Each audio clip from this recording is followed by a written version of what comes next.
Hema tenepe nuseku kakhzek mad deste min de. Ev name ji bo te ye likubi goh bide. Disa şevhat tarihe girt ser vi bajare xerib. Ez li ser pencere rûniştime birînên min pir kuruhîb. Min xeyalên xwe bar kirin li ser pişta vî bîranînê. Tu çûyî tenêtiyê ez xistim nav vî xewna mirinê. Bîra min tîne ev rojên ku em li bin baranê dimeşiyan.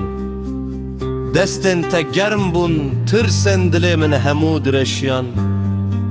Niha ne tu hewî ne jî ew kenê ku dinya ronî dikir. Tenê dengekî repê ma ku dermanê vî dilê birîndar dikir.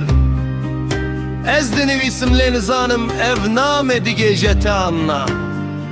Hesrên min ketin ser kaxizê hêviya min malê pêçûna te. Ev nameyê ka bênav nîşane ji dilê min dikişe.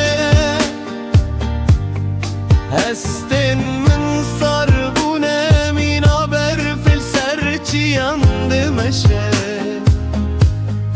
Tulkûyî deng bide vî dilê ku her roj din alê. Bêyî te ve jiyan mîna straneke nîvço bêwextê mirê. Ev nameyê ka bênav nîşane ji dilê min dikişe.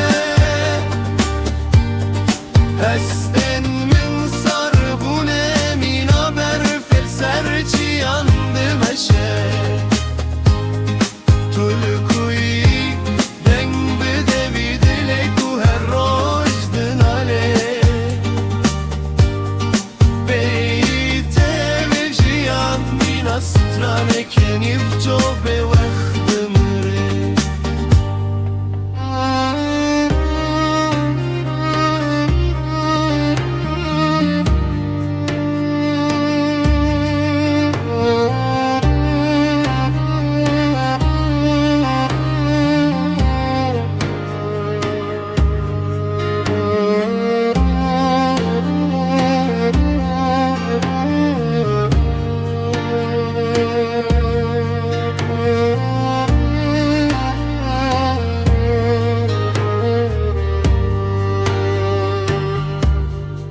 Ev nameyê ka bênav nîşane ji dilê min dikişe.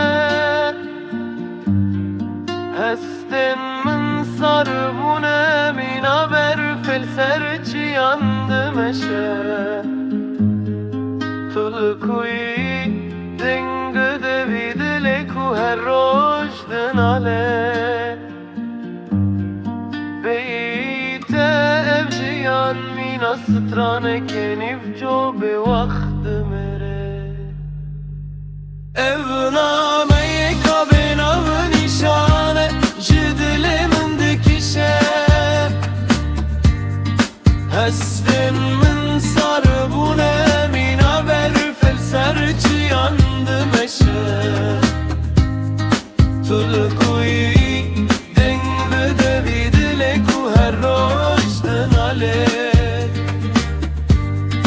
Bêyî te ev jiyan mîna straneke nîvço